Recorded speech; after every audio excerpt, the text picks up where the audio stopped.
আহলে হাদিস আমরা নবীকে নূর মানি। আমরা আহলে হাদিস কখনো বলি না যে নবীজি নূর না। আমরা নবীজি নূর এটাতে বিশ্বাসী।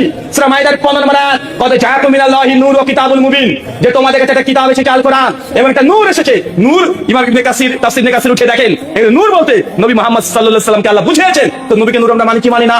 আর আমাদের যে কোনো তাফসীর উঠে দেখেন আহলে হাদিসের মিথ্যা কোনো অপবাদ দেওয়ার প্রয়োজন নেই। আমাদের গ্রন্থগুলো উঠে দেখেন নবীজি নূর প্রত্যেক আহলে হাদিসের বার্তা স্বীকার করে। দেখেন অবশেষে সত্যটা বের হয়ে এসেছে। দেখেন আমাদের নবী যে নূর, উনি কাদ জাআকুম মিনাল্লাহি নূর ওয়া কিতাবুম মুবিন, ওই আয়াতটা দ্বারা উনি প্রমাণ দিয়েছেন ওনারাও নূর মানেন এবং ওই আয়াতটার ব্যাখ্যা অনুযায়ী নবীজি নূর।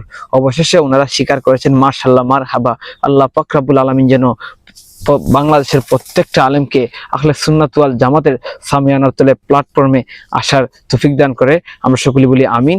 এবং আস্তে আস্তে আমি বিশ্বাস করি সকলেই আমার নবীকে নূর মানবে। এবং আমি আপনাদেরকে বলবো আপনারা সকলেই এটা শেয়ার করে দিবেন।